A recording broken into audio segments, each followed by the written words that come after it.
വളരെ പ്രധാനപ്പെട്ട വാർത്ത പ്രിയപ്പെട്ട പ്രേക്ഷകരെ, അങ്ങനെ UK കൂടി യുദ്ധത്തിൽ പങ്കാളികളായിരിക്കുന്നു എന്നുള്ള വിവരം പ്രേക്ഷകരെ അറിയിക്കുകയാണ്. സെക്കൻഡുകൾക്ക് മുമ്പാണ് UK പ്രൈം മിനിസ്റ്റർ സ്റ്റാമർ ഇപ്പോൾ യുദ്ധത്തിൽ പങ്കുചേരുകയാണ് എന്ന പ്രഖ്യാപനം നടത്തിയത്.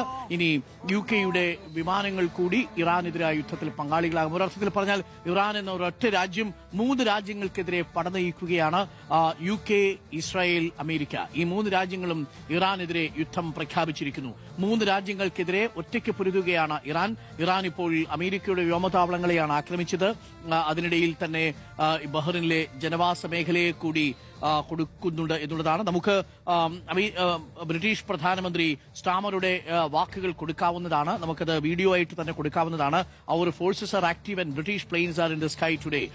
ബ്രിട്ടീഷ് വ്യോമസേനയുടെ വിമാനങ്ങൾ ഉണ്ടാവും ഇന്ന് ആകാശത്ത് ഈ പ്രതിരോധിക്കാൻ വേണ്ടി as part of our coordinated regional defensive operations to protect our people, our interest and our allies എന്നുള്ളതാണ് പറഞ്ഞിരിക്കുന്നത്. ഞങ്ങളുടെ താല്പര്യങ്ങൾ, ഞങ്ങളുടെ സഖ്യകക്ഷികളെ, ഞങ്ങളുടെ ജനങ്ങളെ സംരക്ഷിക്കാൻ വേണ്ടി ബ്രിട്ടീഷുകാർ അവരുടെ വിമാനവും യുദ്ധത്തിലേക്ക് അയക്കുന്നു എന്നുള്ളതാണ്. ബ്രിട്ടീഷുകാർ അഥവാ ബ്രിട്ടനും പങ്കുചേരുന്നു. യുണൈറ്റഡ് കിങ്ഡം ഇപ്പോൾ പങ്കുചേരുകയാണ്. അങ്ങനെ 3 രാജ്യങ്ങൾക്കെതിരെയാണ് ഇപ്പോൾ ഇറാൻ യുദ്ധം നയിക്കുന്നത്.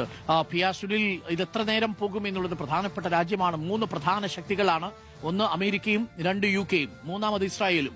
ഈ 3 രാജ്യങ്ങൾ ഇറാൻ എന്ന രാജ്യത്തിനെതിരെ പടനയിക്കുകയാണ്.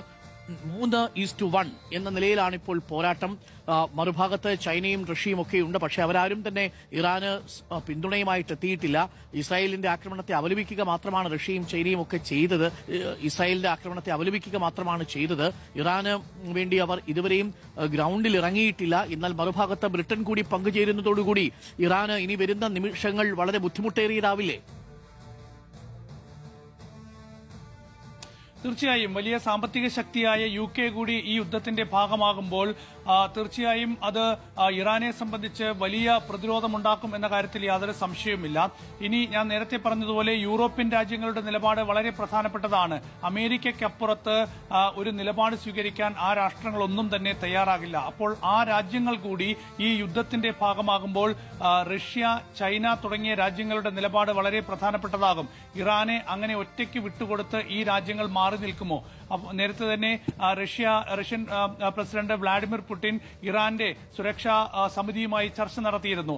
റഷ്യയാണ് നേരത്തെ അമേരിക്ക, ഇസ്രയേൽ നടത്തിയ ആക്രമണത്തിൽ തകർന്നുപോയ ഇറാന്റെ എയർ ഡിഫൻസ് സിസ്റ്റം ഒക്കെ തന്നെ പുനഃസ്ഥാപിച്ചത് റഷ്യയുടെ സഹായത്തോടെയാണ്. അങ്ങനെ ആയുധ രംഗത്തടക്കം, പ്രതിരോധ രംഗത്തടക്കം വലിയ സഹായം ഇറാന് റഷ്യ നൽകിക്കൊണ്ടിരിക്കുന്ന ഒരു സാഹചര്യമുണ്ട്.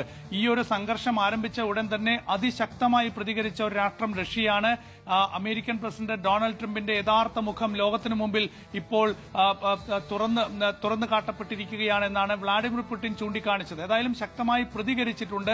പക്ഷേ പ്രതിരോധ രംഗത്ത് ഇറാൻ എന്തെങ്കിലും ഒരു സഹായം പ്രഖ്യാപിച്ചുകൊണ്ട് വ്ളാഡിമിർ പുടിൻ, റഷ്യ രംഗത്ത് വരുമോ എന്ന കാര്യം വ്യക്തമല്ല. അതുപോലെ തന്നെയാണ് ചൈനയുടെ കാര്യം. ഒരു സൈനിക നീക്കം അമേരിക്കയ്ക്കെതിരെ ചൈന നടത്താനുള്ള സാധ്യതയും വളരെ കുറവാണ്. പക്ഷേ എല്ലാ യൂറോപ്യൻ രാജ്യങ്ങളും ഇപ്പോൾ UK അടക്കം ഈ യുദ്ധത്തിന്റെ ഭാഗമാകുമ്പോൾ ഒരു രാഷ്ട്രം, അമേരിക്ക മാത്രമല്ല, ആ യുദ്ധത്തിന്റെ ഭാഗമായി UK കൂടി വരികയാണ്. UK പ്രധാനമന്ത്രി തന്നെയാണ് അക്കാര്യം പ്രഖ്യാപിക്കുന്നത്. അപ്പോൾ UK കൂടി